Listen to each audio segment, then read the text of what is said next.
On est avec, ou je suis, pas on. Reggie est pas là. Je suis avec Valérie qui boit pas d'alcool parce qu'elle boit de l'eau. Euh, ça commence de même. Qui fait du CrossFit depuis, mettons, 5 ans. À peu près, ouais, j'entame ma cinquième, sixième année, je pense. Sixième année, qui est coach pour CrossFit HQ puis manager à Reebok YUL. Est-ce que j'oublie des affaires? Non, t'as pas mal fait le tour. Athlète aussi. Ah oui, je m'entraîne. Ouais. Fait que, avec Reggie, Val, la dernière fois, on a parlé de c'est quoi pour nous être passionné. Puis notre question qu'on avait, là, je sais pas si toi, ça peut faire partir sur une idée, c'était est-ce qu'on est passionné parce qu'on est bon dans quelque chose, fait qu'on finit par vouloir le faire plus parce qu'on est déjà bon?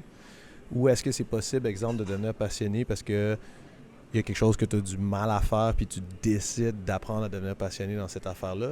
Ou, tu sais, comme, dans le fond, est-ce qu'on est un peu prédisposé à être passionné par des choses, puis on pense que c'est parce qu'on a décidé, mais c'est juste parce qu'on était bon à la base dans cette affaire-là. Comme toi, quand tu as commencé le CrossFit, c'était-tu facile? Il y avait des choses qui étaient très faciles, que j'avais naturellement, puis il y avait des choses qui étaient vraiment difficiles. Puis moi, je pense que c'est ça qui fait qu'on est passionné, c'est qu'on voit que c'est quelque chose qui vient nous chercher, qui nous parle, parce qu'on se retrouve là-dedans, mais on voit aussi le potentiel de développement. On se voit comme arriver à faire des affaires dans cette discipline ou domaine-là ou sphère-là de notre vie. Puis je pense que de voir ce qu'on pourrait aller chercher, c'est ça qui nous accroche.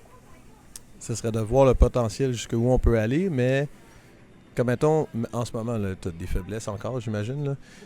Je pense que oui, là. Parce qu'on en a tous. Puis, genre, t'arrives-tu à comme te passionner de travailler tes faiblesses ou genre c'est vraiment difficile et tu préférais continuer à travailler les choses qui sont comme plus faciles?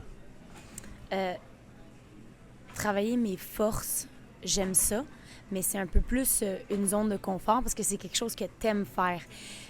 Fait que le sentiment d'accomplissement, quand tu travailles sur quelque chose qui est une faiblesse, puis que tu vois vraiment une amélioration, je trouve que je trouve que ça, c'est vraiment encore plus trippant que de s'améliorer dans nos forces.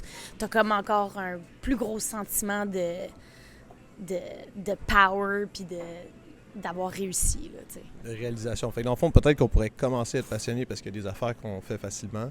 Puis pour finir, on continue à être passionné, puis on maintient cette flamme-là parce qu'on voit qu'on est capable de surmonter les choses dans lesquelles on était mauvais. Oui, exactement. On voit qu'il y a un potentiel de dépasser un petit peu nos limites qu'on a en ce moment pour arriver à sortir d'un plateau.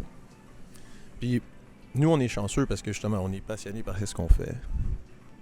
Est-ce que tu penses que c'est possible pour quelqu'un qui écoute, mettons, qui est comme moi, je suis passionné par rien que je fais, là. C'est-tu possible de rien qu'il fait? Il y aurait des passions, mais mettons, c'est pas son job, c'est pas genre son sport, puis c'est pas sa vie de tous les jours. Est-ce que ce serait possible d'apprendre à devenir passionné de quelque chose? Comme, t'as-tu des choses que... Comme moi, exemple, là, l'haltérophilie, je m'en foutais, là, quand je faisais du sport avant le CrossFit. Puis pour finir, j'ai développé comme une certaine passion pour ça. Là. Maintenant, je trouve ça cool de regarder les Jeux olympiques, mettons, avec l'haltérophilie. Je regardais jamais ça avant.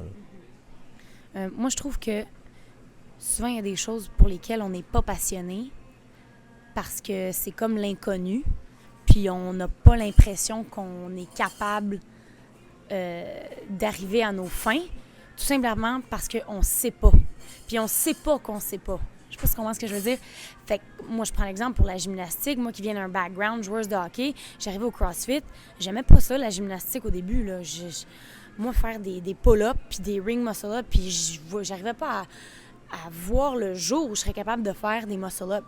Puis à partir du moment où j'ai juste compris c'était quoi le concept du kip swing, j'ai fait « Ah, oh, si je travaille vraiment fort, je suis capable de faire arriver de la magie avec mon corps. » Puis là, ça a resté des faiblesses pendant vraiment longtemps, mais d'avoir comme les outils pour travailler là-dessus, ben c'était de moins en moins une faiblesse, puis c'était quelque chose qui me faisait de plus en plus triper parce que j'avais mis l'effort d'essayer de comprendre le mouvement.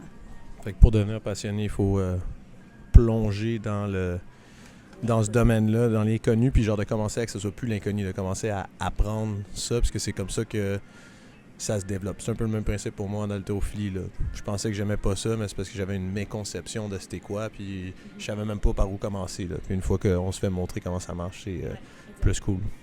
Exact. Puis il y a des mouvements qu'on a l'impression qu'ils sont tellement techniques, puis nous, tout ce qu'on veut, c'est le résultat final.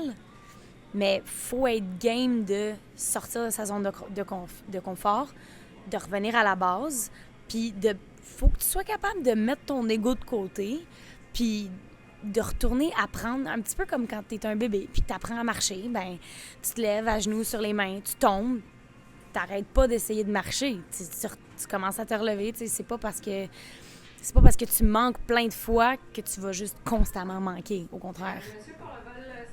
Fait que c'est ça, vous pouvez entendre que notre vol nous appelle. Fait qu'on va arrêter le podcast pour ça. Fait que j'espère que vous êtes passionnés, puis que ça vous a aidé à comprendre un peu comment est-ce que vous pouvez devenir passionné si vous avez du mal avec ça. That's it. Yeah!